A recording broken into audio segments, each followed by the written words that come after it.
Assalamualaikum warahmatullahi wabarakatuh. Perkenalkan, nama saya Femi Asterinia, saya dosen Stisipol Chandra di Muka, Prodi Ilmu Administrasi Negara. Pada program studi Ilmu Administrasi Negara, saya memegang mata kuliah Perilaku Organisasi dengan bobot 3 SKS. Adapun di dalam mata kuliah Perilaku Organisasi memiliki RPS yang terdiri dari ada CPL, CPMK, dan sub CPMK. CPL yang pertama pada sikap menunjukkan nilai-nilai agama, prinsip Pancasila, dan kearifan lokal dalam kehidupan individu. CPL kedua, sikap ke-8, menerapkan etika akademik, profesionalisme, dan integritas di bidangnya masing-masing. CPL ketiga pada perilaku 11, menerapkan prinsip kepemimpinan, kerja tim, pemecahan masalah, dan berpikir kritis di bidang administrasi publik. CPL keempat, keterampilan khusus pertama, menerapkan metode sistem akuntabilitas berbasis kinerja di sektor publik. Untuk capaian pembelajaran mata kuliah terdiri dari 4 CPMK. Yang pertama, mahasiswa mampu menganalisis pengertian konsep dasar dan pentingnya perilaku organisasi. CPMK kedua, mahasiswa mampu menelaah kondisi dan permasalahan yang terkait perilaku organisasi.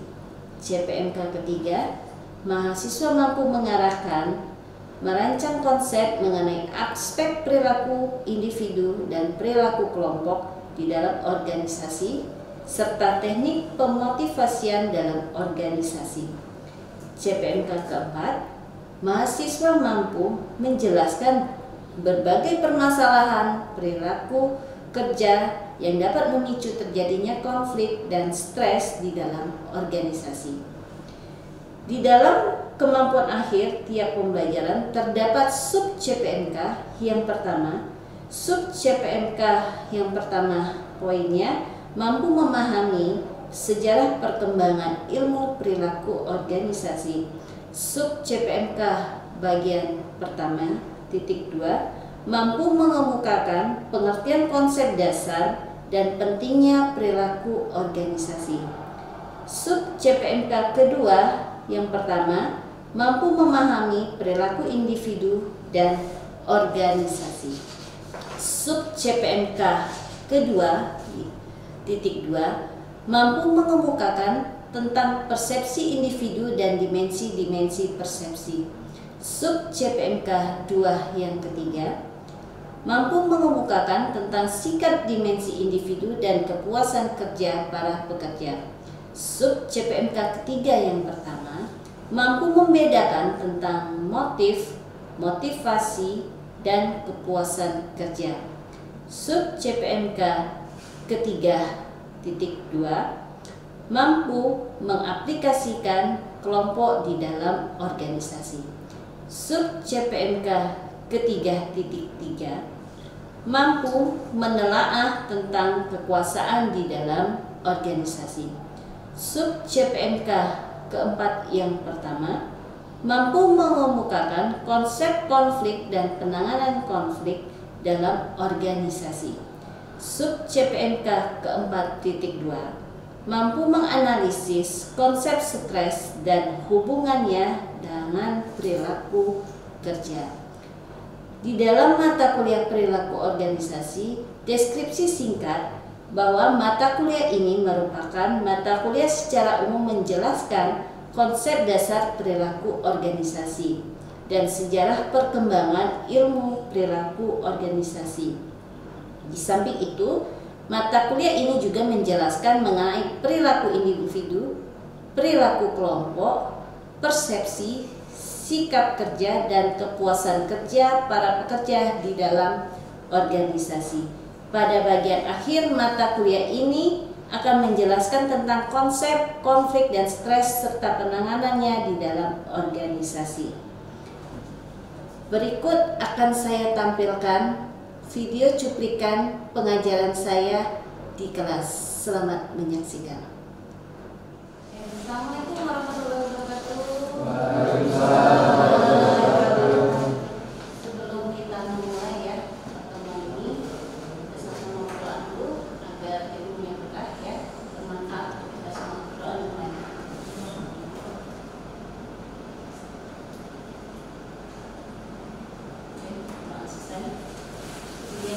absen dulu. Siapa yang hadir hari ini?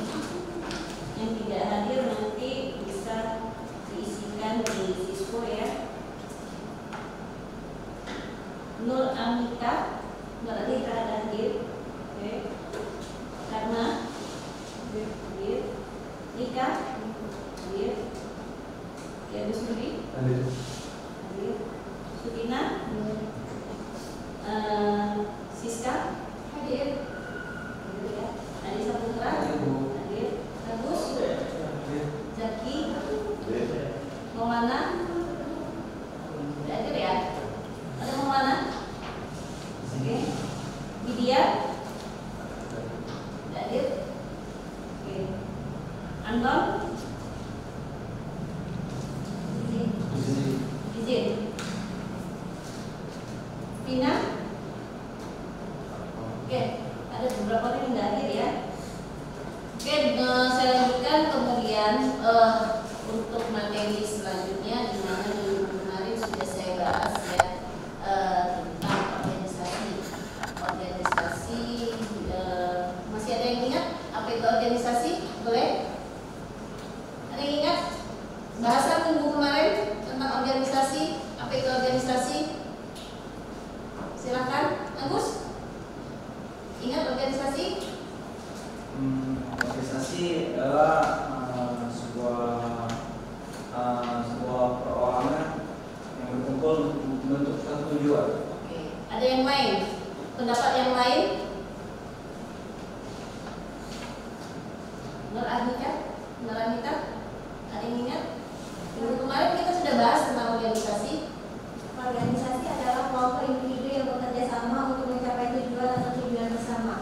Oke, jadi bisa dikatakan organisasi itu merupakan sebuah wadah ya, wadah yang memungkinkan masyarakat untuk dapat meraih hasil yang sebelumnya tidak dapat dicapai oleh individu secara sendiri-sendiri. Jadi individu ya, dia tidak mungkin organisasi itu hanya dilakukan oleh individu ya. Harus ada beberapa orang ya, harus ada, bisa berkelompok ya, bisa berkelompok, bisa berkelompok, tapi tidak bisa dia dilakukan secara sendiri-sendiri. Dia merupakan sebuah wadah. Contoh organisasi apa saja? Organisasi kemarin kan sudah saya jelaskan ada dua jenis organisasi ya, ada yang formal dan yang ya. Oke, itu bahasan kita minggu kemarin ya. Mungkin akan saya bahas kembali tentang organisasi. Mungkin minggu ini saya akan membahas lebih kepada manajemen. Ya. Di sini sudah dijelaskan bahwa menurut Henry Fayol ada beberapa fungsi manajemen. Ya. Manajemen yang pertama itu ada fungsinya tentang perencanaan, ya. Ada tentang pengorganisasian. Ya, kalau di perencanaan di mana penentuan sasaran organisasi atau penetapan strategi itu keseluruhan. Ya, jadi meliputi keseluruhan untuk mencapai sebuah sasaran dan pengembangan hierarki. Itu. Jadi dia harus terencana dulu. Kalau sesuatu yang tidak memiliki rencana ya tidak mungkin kan? Berarti itu harus memiliki sebuah rencana. Kemudian pengorganisasian. Ya. Dia mencakup apa? Mencakup penetapan tugas-tugas apa yang harus dilakukan, ya, siapa yang harus melakukannya, ya, bagaimana tugas-tugasnya, ya, dia dikelompokkan, ya, dikelompokkan. Kemudian siapa yang akan melapor kepada siapa dan juga di mana keputusan itu harus diambil, ya. Kemudian di mana fungsi manajemen yang selanjutnya? Di sini kepemimpinan, ya. Kepemimpinan di sini tugas manajemen untuk mengarahkan ya dan mengkoordinasikan orang-orang dalam organisasi. Itu di dalam kepemimpinan. Pengendalian ya. Apa gunanya pengendalian? Fungsinya buat apa? Di sini fungsinya untuk menjamin ya, segala berjalan sesuai rencana. Itu. Tidak hanya fungsi di dalam manajemen itu tidak hanya fungsinya saja, dia ada tingkatan juga, ya. Tingkatan ada yang namanya top, ada yang namanya middle, ada yang namanya di bawah sekali lower, ya. Itu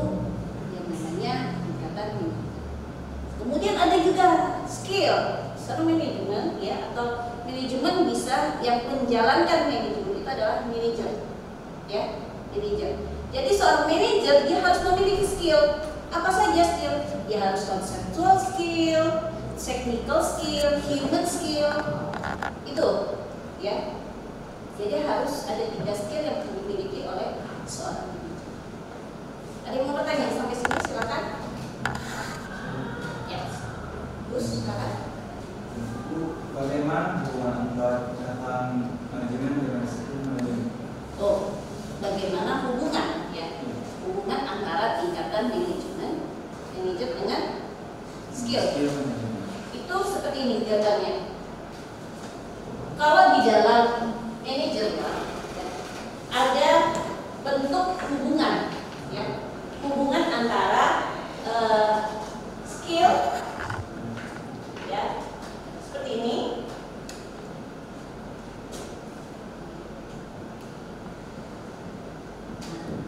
Ini skill, ya, skill manajemen. Atau skill manajemen. Yang ini adalah tingkatan. Di mana ini merupakan di sini konsep, ya.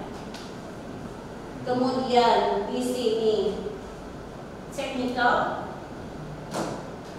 di sini human, di sini konsep, ya. Di sini top, middle, dan ini lower. Ada yang bisa membaca? Apa maksud dari gambar ini? Terlihat jelas bahwa di dalam hubungan top management atau tingkatan yang paling atas, dia memiliki peran di dalam skill ini. Dia lebih mengutamakan ke konsep. Paham sampai sini? Ya, lebih memahamkan konsep dan human skill. Apa human skill? Bagaimana cara berhubungan dengan sesama rekanan, itu human. Kalau konsep skill, bagaimana dia menyusun konsep sebuah organisasi itu. Siapa yang punya peran tinggi? Skill siapa yang harus memiliki lebih banyak? Ialah top. Bisa dibaca? Nggak mungkin seorang top manajemen dia menguasai teknikal. Paham sampai sini? Oke ya. Kemudian begitu juga dengan middle, manajer menengah. Ya, manajer menengah. Dia memiliki apa yang skill yang harus dia miliki? Yang pertama, mungkin teknikalnya dia harus memiliki bagaimana menguasai teknikal atau teknik dalam sebuah manajemen. Itu human, ya pasti. Bagaimana dia merancang sebuah hubungan antara dengan pimpinan dengan bawahan. Oke. Kemudian konsep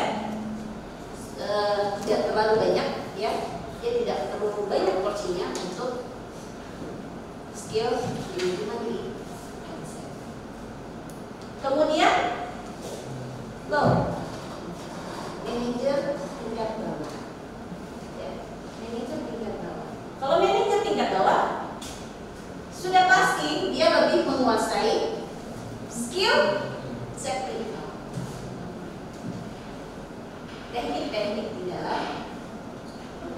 Oh, yang manajer tingkat bawah itu teknisi, gitu. Ya, sudah pasti dia nggak mungkin seorang pimpinan dia mau turun langsung lebih menguasai ke tentang teknisi atau alat-alat yang digunakan di dalam sebuah organisasi. Ya. Kemudian mungkin dia juga bisa memberikan masukan tentang konsep kepada tingkat menengah. Mungkin dia langsung ke atas kan, dia pasti lebih memberikan laporan ke manajer, bukan? Dulu nanti tingkat menengah baru melaporkan ke tingkat atas. Low gitu juga, dia tidak mungkin memberikan sebuah. Paham sampai situ? Oke, ada lagi yang mau bertanya? Silakan. Ada?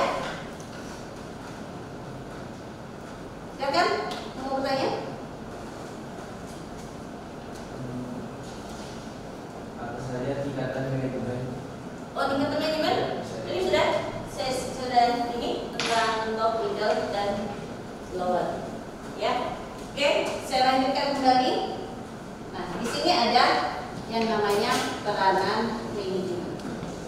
Ya, apa saja yang menjadi peranan manajemen? Yang pertama itu ada dia sebagai peran interpersonal. Ya, interpersonal. Interpersonal di sini dimana semua manajer dituntut ya menjalankan tugasnya, ya, yang sifatnya seperti seremonial dan simbolik.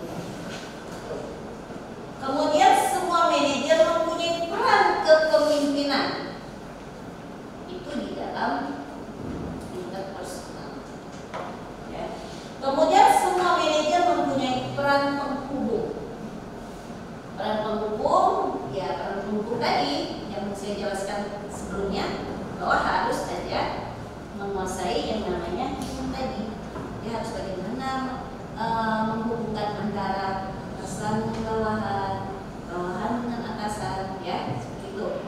Kemudian peran yang kedua adalah informasional. Peran informasional di sini manajer mengumpulkan informasi ya dari organisasi di luar lembaga mereka, mempelajari apa yang direncanakan oleh pesaing. Ya, jadi dia harus mempelajari apa yang perlu direncanakan untuk menghadapi para pesaing-pesaing di dalam organisasi. Ya. Kemudian semua manajer mempunyai peran penyebar.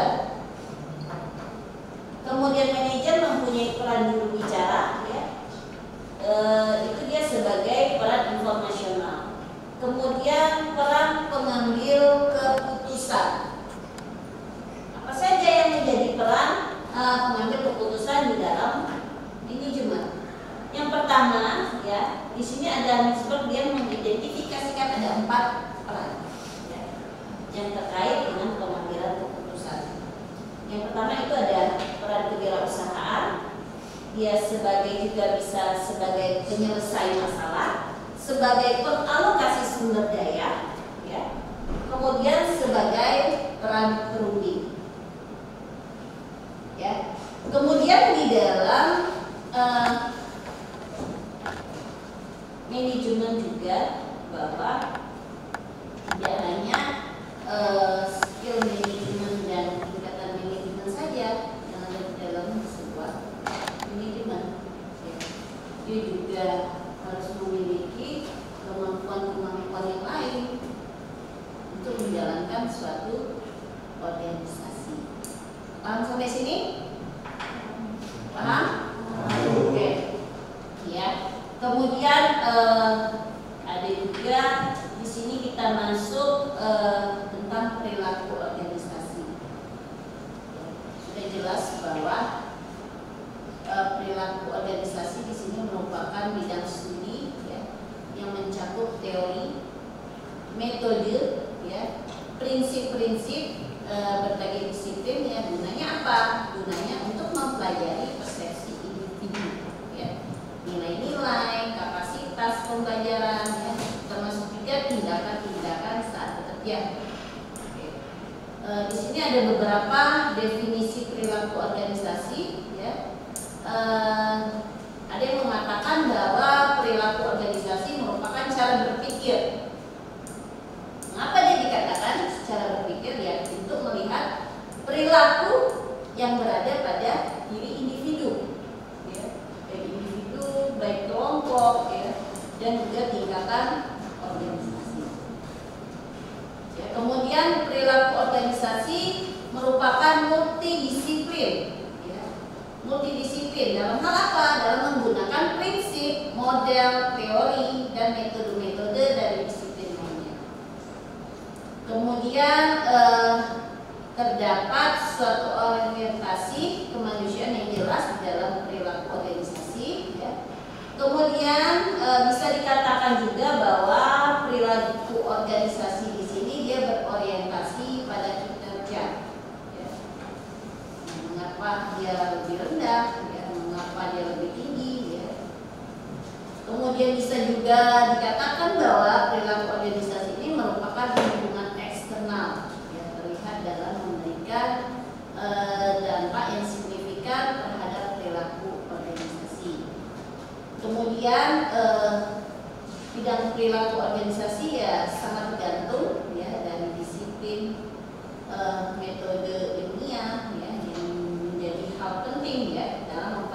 dari variabel dan keterkaitan. Nah, di sini ada beberapa sudut pandang, ya.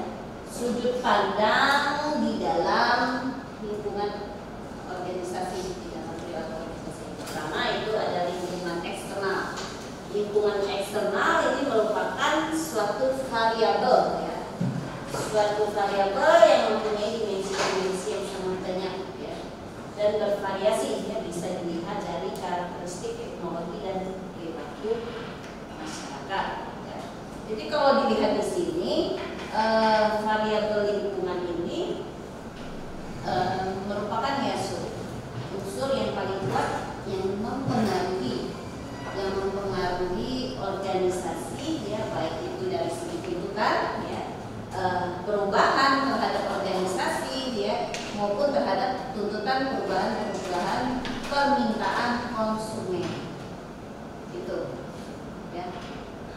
Kemudian kalau di dalam sudut pandang lingkungan internal, ya, dia menyangkut tentang variabel perilaku anggota organisasi atau karyawan.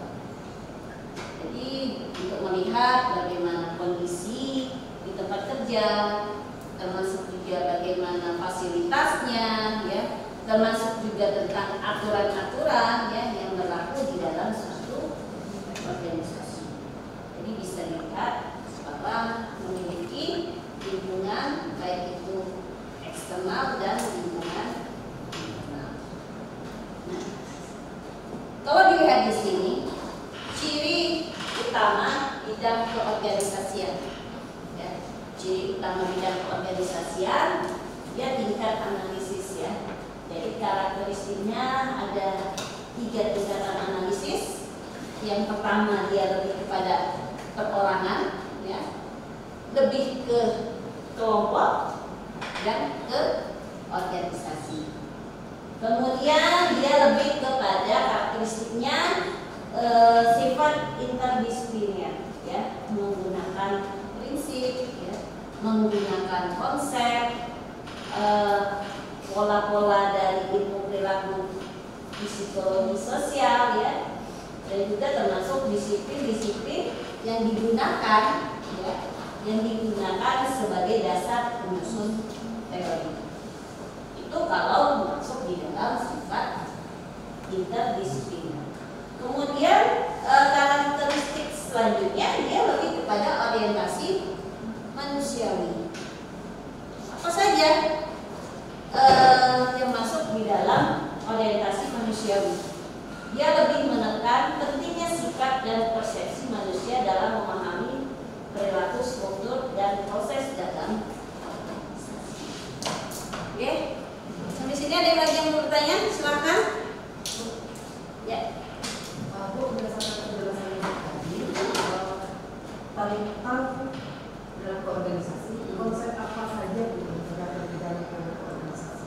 Berarti tentang konsep di dalam perilaku organisasi. Ada 4 konsep di dalam organisasi, perilaku organisasi. Yang pertama itu ada tentang sikap, ya. Ada sikap, attitude, ya. Bagaimana cara bersikap, bagaimana cara kita berkomunikasi itu bisa, ya, itu. Kemudian kepribadian. Kemudian yang ketiga itu persepsi, ya, persepsi. Kemudian pembelajaran. Jadi ada 4 konsep di dalam perilaku organisasi. Sikap bagaimana? Merupakan pernyataan tentang edukatif, ya, baik menyenangkan maupun yang tidak, tentang objek, bisa juga tentang orang, bisa juga tentang peristiwa, itu di dalam konsep sikap. Kemudian lebih mencerminkan bagaimana seseorang merasakan sesuatu, ya. Sikap di dalam pekerjaan, contohnya apa? Kepuasan kerja, ya. Kemudian keterlibatan kerja, kemudian juga komitmennya di dalam organisasi, ya. Kemudian kalau pemilihan nilai, ya, lebih menjaminkan kepada keyakinan-keyakinan, ya, bentuk khusus perilaku atau bentuk akhir keberadaan secara itu kalau menilai. Kemudian ada juga nanti beberapa lagi tentang nilai-nilai, mungkin minggu depan akan saya bahas lagi, ya, tentang konsep-konsep di dalam perilaku organisasi. Saya akan memberikan tugas, ya, untuk minggu depan, ya, karena ini sudah masuk kita di pertemuan ke-7, ya. Pertemuan ke-7, pertemuan ke-8 itu kalau sesuai dengan RPS kita, ya, pertemuan ke-8 kita tugas, pertemuan ke-9 nanti kita ada ini, ya, atau ujian pertengahan semester, ya. Untuk tugas boleh dicatat, nanti akan saya berikan. Silahkan rekan-rekan mencari, ya, gambaran tentang bagaimana perilaku organisasi di dalam suatu organisasi. Boleh bebas sumbernya dari mana saja, ya, tapi tetap dicantumkan, ya, sumbernya di mana, di dalam daftar pustaka. Boleh dibuat dalam bentuk makalah, ya, seperti biasa bentuk makalah. Saya tunggu nanti pengumpulannya, ya, di minggu ke-11 setelah kita akan menjelang UAS atau ujian akhir semester. Cukup lama, ya, untuk waktunya. Silakan dikerjakan secara individu, ya, dikerjakan secara individu, dan kemudian nanti akan saya share bentuk tugasnya di Sispo. Sudah paham sampai sini? Saya akhiri pertemuan saya minggu ini. Oke, saya tutup. Wassalamualaikum warahmatullahi wabarakatuh.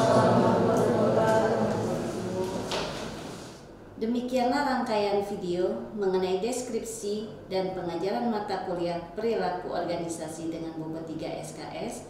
Saya ucapkan juga terima kasih kepada tim penilai Serdos tahun 2024 dari Kemendikbudristekdikti. Terima kasih juga kepada pimpinan, rekan sejawat, dan mahasiswa yang telah memberikan penilaian kepada saya. Saya akhiri. Wassalamualaikum